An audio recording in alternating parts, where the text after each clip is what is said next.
한국사능력검정시험 2021년입니다. 제 54회 시험 보신 여러분들 수고 많으셨습니다. 지금부터 진행하는 이 영상은 시험을 보신 분들을 위한 영상일 수도 있지만 제가 오랜 경험을 비추어 보건대 시험 보신 분들은 당일날 정답 체크하고 자신의 성공을 향해 달려가더라고. 그날 당일날 이제 본인한테 이제 상을 주죠. 수고했어, 잘했어, 그러면서 이렇게 배달도 시켜 먹고 하시고 꿈을 향해 가고, 보통 다음번 시험을 55회 시험을 보시는 분들이 이제 참고로 많이 보시더라고요. 근데 무엇이 됐건 제가 도움이 되도록 설명을 해드릴게요. 가장 어려웠던 귀감이 되는 베스트 5문제를 중심으로 전체 한능검을 한 방에 정리하는 그런 시간을 가져보도록 하겠습니다. 자, 일단 전체적인 총평 난이도부터 보도록 하겠습니다.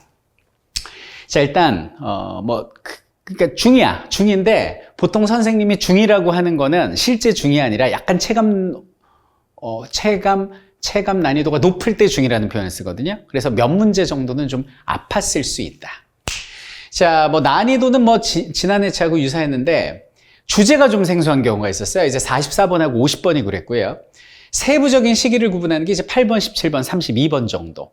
아무래도 공무원에서 이제 그 경찰 공무원이 여기는 한국사능력검정시험을 그 국사시험 대체제로 지금 선정했기 때문에 변별력을 위해서라도 살짝 난이도가 올라갈 수 있는, 그러니까 제가 예측하는 거는 공무원 국사는 앞으로 조금씩 쉬워질 테고 한국사능력검정시험은 앞으로는 조금씩 어려워질 수 있는 약간 이런 교차, 이런 거를 좀 예상을 해봅니다. 시대별 출제 비율을 보면 전근대사가 이제 60%고요. 근현대사가 약 40%, 6대4의 비율을 차지한다라고 보시면 되겠습니다. 역시 정치사죠. 정치사에서 62%, 경제 8%, 사회 4%, 문화 24%, 그리고 지역 2%가 출제가 되었습니다. 자, 도형 표현도를 보시겠습니다. 전근대사가 뭔지 아시죠? 선사시대부터 조선 후기까지가 전근대사고요. 그리고 대원군 명성황후부터 노무현 전 대통령까지가 이제 근현대사가 되는데요. 29대 21 문제, 이렇게 문항수가 출제가 되었습니다. 자, 시대사별로 보시면은 선사시대와 여러 나라의 성장은 각각 한 문제씩인데 고대부터 문제가 쏟아지기 시작해서 여기는 조선시대와 근대가 가장 많은 문항수를 자랑했고 이렇게 일제강점기로 오는데, 이런 형식으로 높아졌다 낮아지는 거는 일반적인 한능검의 형태다, 이렇게 보시면 되겠습니다. 봉오리처럼 이렇게 올라갔다 내려오죠.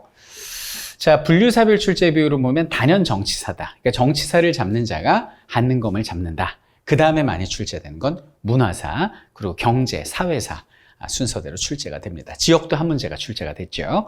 자, 그러면 본격적으로 베스트 5문제를 풀어보도록 하겠습니다. 이 문제만 봐도 전체적인 한능검의 문제 유형, 큰 틀이 잡히고 이게 가장 어려운 문제거든. 요거 풀 수 있으면 나머지는 다 풀 수 있는 거예요. 자, 8번입니다. 가에서 다를 일어난 순서대로 옳게 나열한 것은 이렇게 얘기를 합니다. 먼저 가를 봅니다. 도적들이 나라의 서남쪽에서 일어나는데, 어머나, 빨간 바지. 적고적은 아닙니다. 신라하대죠. 신라하대. 진성여왕입니다. 진성여왕 때. 네. 자, 그다음에 나를 보도록 하겠습니다. 나. 웅천두 도독 헌창은 그의 아버지 주원이 임금이 되지 못하였다는 이유로 반란을 벌였다, 이렇게 나오는데, 웅천두 도독, 김헌창, 김범문에는 이거 헌덕왕 때군요. 신라하대 쪽에 헌덕왕. 근데 우리 수업 시간에 배웠지만 헌덕왕 다음에 흥덕왕 때 장보고가 기용이 되고, 그 다음에 여기는 진성여왕 때 이렇게 원종의 노 적고적의 난 이렇게 벌어진다고 그랬죠. 그러니까 순서로 따지면 얘가 먼저지. 나 다음이 가예요. 근데 다를 보니까 아찬 우징은 청해진에 있으면서 이렇게 쭉 나오잖아요. 그래서 장군이라는 거 보니까 이제 장보고 같은데 임금과 아버지 원수를 갚고자 합니다, 이렇게 얘기를 합니다. 그러니까 청해진이니까 장보고가 언제적 사람이에요? 헌덕왕 때 등용이 된 사람이잖아. 흥덕왕 때. 그러니까 헌덕, 그 다음에 일단 쓸게요. 그러니까 신라, 하대, 흥덕왕 때 기용이 된 사람이 장보고잖아요. 그럼 순서대로 하면 헌덕, 흥덕, 진성이니까 나, 다, 가. 요게 이제 답이 되고요. 참고로 이 사료는 뭐냐면, 자, 이 사료는 민해왕 때예요. 이건 참고인데, 아찬 우징은, 이 우징이 누구냐면 나중에 왕이 되는 신무왕입니다. 신무왕, 아니구나. 맞구나. 신무왕. 나중에 왕이 돼요. 청해진에 있으면서 김명이 누구냐면 지금 왕인 민해왕이에요. 예죠. 헌덕왕 다음 때 얘기야. 민해왕인데 김명이 왕위를 빼앗았다는 소식을 듣고 청해진 대사인 궁복, 장보고한테 부탁을 하는 거예요. 지금 왕인 민해왕은 임금을 죽이고 스스로 왕이 됐습니다. 이거 쿠데타입니다. 장군의 군사를 빌려서 그 돌아가신 임금과 아버지의 원수를 갚고자 합니다. 그러니까 장보고가 그럴까요? 도와드릴까요? 그래가지고 여기는 무징이 장보고의 도움으로 왕이 된 게 신무왕이거든. 예, 그래서 요 사료는 여기는 그 흥덕왕은 아니지만 어쨌든 문제 푸는 데는 여기는 장보고가 흥덕왕 때 기용이 됐으니까 순서가 헌덕, 흥덕 그리고 진성이니까 답은 나다가 이렇게 기억하시면 될 것 같아요. 자, 그 다음 문제 한번 볼게요. 가다 사이 시기에 있었던 사실로 옳은 것은 이렇게 나오는데 일단 다루가치가 누구예요? 그 원나라 간섭기 때 고려 말에 몽골이 파견한 약간 총독 같은 개념이지 않습니까? 왕을 비난하면서 말하기를 선지라 칭하고 짐이라 칭하고 사라 칭하니 어찌 이렇게 참람합니까? 라고 하였다. 이에 선지를 왕지로 짐을 고로 사를 유로 주를 정으로 고쳤다. 그러니까 쉽게 얘기해서 관제를 격화시킨 내용이 나옵니다. 요거 원나라 간섭기죠. 원간섭기. 자, 그 다음에 나를 볼게요. 왕이 시해 당하자 태후가 종실에서 후사를 골라 세우고자 하니 이임이 백관을 거느리고 우왕을 세웠다라는 거예요. 우왕이 누굽니까? 공민왕의 아들로 추정되는 사람 아닙니까? 그럼 요게 이제 우왕이니 요 사이에 들어가는 건 뭐죠? 제가 볼 땐 우왕 직전에 공민왕의 업적을 묻는 문제다. 이렇게 봐주시면 되겠죠. 자, 화통도관을 설치해서 화포를 제작하였다 그랬는데 이건 최무선이고요. 최무선이고 요거는 우왕 때 왜구를 토벌하기 위해서 이런 업적을 남긴 거잖아요. 근데 우왕 이전이 돼야 되니까 나사료가 우왕 즉위부터잖아. 그러니까 요거는 이제 이후가 됩니다. 답이 될 수가 없고요. 유인우 이자춘 등이 쌍성총관부를 수복하였다. 요게 공민왕의 업적이잖아요. 쌍성총관부 수복. 정답은 2번입니다. 자, 정중부가 정변을 일으켜서 권력을 장악하였다. 1170년 무신정변이니까 이전이 되고요. 가이전이에요. 가이전. 최후가 강화도로 도읍을 옮겨서 장기항전을 준비했다. 이것도 원나라 간섭기 이전이고 가이전. 명예 천령의 설치에 반발해서 요동정벌을 추진한 건 우왕입니다. 그래가지고 저기 최영이 요동정벌 가는 걸 우왕이 울면서 붙잡잖아. 가지마 장군. 그냥 이성계 보내면 안 돼? 성계야 가라. 그랬다가 이성계가 유턴한 거 아니에요? 그러니까 이것도 우왕 때, 나 이후가 되겠습니다. 그러니까 정답은 뭐가 돼요? 2번. 이렇게 주시면 되겠죠. 자, 그 다음 보시면 가나 사이 시기에 있었던 사실로 옳은 것은 이렇게 나오는데 자, 가를 딱 보니까 수신사가 1차 수신사, 2차 수신사, 3차 수신사가 있어요. 그래서 1차 수신사의 대장님이 김기순이 이게 1차 수신사가 되는 거죠. 2차 수신사는 김홍집, 3차 수신사는 박영효. 그때 태극기 처음 만들었다 뭐 그런 얘기 나오잖아요. 디테일하게 나온 문제입니다. 자, 그랬대. 그래서 과연 그러하였습니다. 그러니까 수신사 김기수만 봐도 이게 1차 수신사일지를 알 수 있는 거고 1차 수신사가 파견된 건 강화도 조약 직후가 됩니다. 자, 그 다음에 나를 한번 볼게요.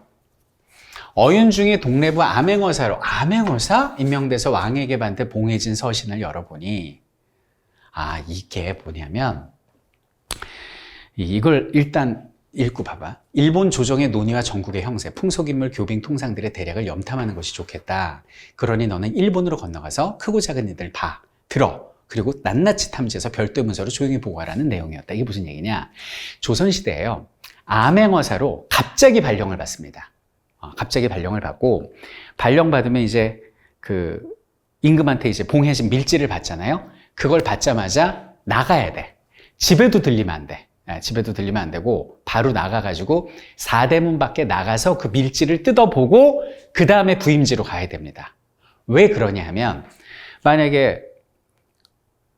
내가 만약에 암행어사라는 것이 갑자기 기습을 해서 탐관오리를 잡아야 되는 건데 소문이 나버리면은 큰일 나잖아요. 그러니까 암행어사 발령도 급작스럽게 받고 발령받은 사람도 사대문 밖까지 나가기 전에 내가 전라도로 부임하는지 경상도로 부임하는지 모른다니까. 그냥 들고 가는 거야. 그리고 나 4대문 밖 나가서 딱 뜯어보고 충청도네 고! 그러고 달리는 거야. 근데도 충청도 사또가 이미 알고 대비를 하고 막 그랬다는 거예요. 그럼 이게 어디서 샜을까? 뭐 그 전에 어디서 샜겠지만 난리도 아니었어. 그러니까 이게 어윤 중에 보니까 야, 너 부산이야 여기가. 부산 암행어사로 가. 그래서 부산 가는 줄 알고 부산 딱 부산인가 어디지? 그리고 이제 나가서 열어봤더니 부산이 아니라 일본 가라. 이렇게 얘기를 하는 거죠. 은밀히 보낸 이거 뭐예요? 조사시찰단이에요. 1881년. 그러니까 뭐 그런 뒷얘기까지는 몰라도 되고 중요한 거는 어윤중, 동래부 암행어사 두 가지 키워드로 은밀히 보냈구나 요거를 알 수가 있는 겁니다. 자, 연도로 가야죠. 디테일한 문제니까. 미국에 보빙사가 파견되었다는데 보빙사가 파견된 건 미국이 조선과 조미 소 통상조약을 맺은 게 이모군란 한 달 전이거든요. 한 달 전. 1882년이야. 보빙사는 다음 해인 3년에 파견이 돼. 1883년이야. 근데 1883년이면 여기잖아. 그러니까 답이 될 수가 없는 거야, 이게. 그 다음에 2번입니다. 통리기무화문과 시위사가 설치됐다는데 통리기무화문은 1880년에 만들어집니다. 별기군이 81년이고 80년이면은 요 사이네. 여기 정답입니다. 운요가 강화도와 영종도를 무단 침입했다. 이거 1875년이거든요. 75년이면 이거 이전이니까 이거 틀렸고. 교원 양성을 위해 한성사범학교가 설립됐다고 그러는데 2차 가보개혁입니다. 1895년. 이 뒤입니다. 프랑스와 조약을 체결해서 천주교 포교가 허용된 건 1886년이에요. 86년이니까 이 뒤가 되는 거지. 그러니까 결국 이 문제가 어렵다고 하는 건 디테일한 연도를 알면 되게 풀기 쉬운 문제예요, 이게. 뭐 연도를 물론 다 외우지 못해도 풀 수는 있겠지만 공부를 한 학생은 풀고 하지 않는 학생은 못 푸는 그런 문제가 여기는 32번이었다. 정답은 2번이다. 이렇게 보시면 돼요. 자, 그 다음에 44번 볼게요. 다음 인물에 대한 설명으로 옳은 것은 이렇게 나오는데 이 문제가 좀 어렵죠. 왜냐면 여러분들 이름까지 성함까지 그냥 줬어요. 이름까지 주고 쭉 얘기를 하는데 최익현 의병부대도 참여하고 김상옥 의거 관련자도 변호사인가 봐. 관주학생 하기론던 진상조사위원 신간회였구나. 그러네. 신간회 중앙집회위원장이네. 남조선 과도정부 사법부의 장인 걸 보니까 법조인임을 알 수가 있어요. 그러니까 이거는 설록이야. 설록 홈즈 문제. 이 교과서도 안 나오고요. 출제 전적도 없어. 그러니까 이 문제는 어떻게 풀어야 돼? 소거법으로 풀어야 돼. 지식이 많은 학생이 유리하죠. 왜? 1번 확실히 아니고 2번 확실히 아니고 3번 확실히 아니고 4번 확실히 아니니 5번이 답이네. 이런 식으로 풀어야 되거든. 처음 나온 분이에요. 그럼 우리가 지금 쓱 봤을 때는 신간회 출신이고 법조인 출신이라는 걸 알 수가 있습니다. 자, 1번 볼게요. 이게 제일 헷갈렸을 수 있는데 분단을 막기 위해서 남북협상에 참석하였다 그러는데 남북협상에 참석한 사람이 수백 명입니다. 1차, 2차 남북 지도자 연석회 엄청 많거든요. 근데 그분들을 다 외울 수는 없잖아. 그럼 수험적으로 봤을 때는 남북 협상에 누구를 메인으로 봅니까? 사김회의를 메인으로 보죠. 사김이 누굽니까? 김구, 김규식, 김일성, 김두봉. 이렇게 넷을 외우면 되는 거야. 여기는 남북 협상은. 근데 이 안에 안 들어가잖아요. 그러니까 여기는 아닌 것 같아. 정읍에서 남한만의 단독정부 수립을 주장한 건 이승만이니 이건 완전히 아니야. 그러니까 이건 아닌 것 같은 거고 이건 완전히 아니야. 삼균주의를 바탕으로 한 건국강령을 작성하였다. 이건 조수왕 선생님이니까 이것도 완전히 아니야. 대법원장으로 재임하면서 사법제도의 기틀을 다졌다? 우리 확실하잖아요. 뭐 광주 학생 변호도 맡으시고 사법부 장을 이 법조인 이분이구나. 정답 4번입니다. 4번이고 일제패망과 강복에 대비해서 조선 건국동맹을 결성하다. 여운형이니까 이것도 확실히 아니지. 그래서 1번, 4번으로 좀 헷갈렸던 친구들이 있을 것 같은데 여기는 수험적으로는 남북지도자 연석회의 수백 명을 담지는 않아요. 요 사김회의 네 분만 기억하면 될 것 같습니다. 그래서 이 안에 못 들어가고 정답은 어디다? 4번. 교과서에도 없고 처음 나오시는 분입니다. 모든 교과서에 다 있잖아요. 자, 마지막 이제 50번입니다. 가다 학생이 발표한 내용을 일어난 순서대로 옳게 나열한 것은 이렇게 나오는데 이거는 쉬웠을 것 같아. 남북 이산가족 상봉 행사를 처음으로 열었습니다. 전두환. 남북교류 협력을 위한 개성공단 조성에 합의하였습니다. 이제 DJ 전 대통령이시고, 민족자존과 통일번영을 위한 77선언을 발표했다. 77선언이 헷갈렸을 거예요. 노태우 이렇게 되는 거였거든요. 그러니까 1988년 올림픽 7월 7일 날 발표한 거예요. 그러니까 순서는 어떻게 돼요? 전두환, 노태우, DJ 이렇게 되겠죠? 정답은 3번 이렇게 보시면 되겠습니다. 한국사 능력 검정 시험은 점점 어려워지고 있어요. 그러니까 자격증을 딸 거면 빨리 취득하는 게 유리하고요. 그리고 재수, 삼수 하지 않기 위해서는 여기는 전문가의 손을 잡고 재밌게 공부하고 쉽게 문제 푸는 그런 길을 걸으면 될 것 같습니다. 공부에 왕도가 있냐라고 하는데 제가 볼 때는 왕도가 있더라고. 옛날에는 없었는데 요새 생겼어요. 왕도의 이름은 태권 로드입니다. 여기는 태권의 손을 잡고 공부는 재밌게 문제는 쉽게 푸는 그런 멋진 경험을 했으면 좋겠습니다. I wanna hold your hand. 우리 다음 시험을 보시는 분들, 이미 시험을 보시는 분들은 꿈을 향해 달려가고요. 다음 시험을 보시는 분들 수업 시간에 만나요. 감사합니다.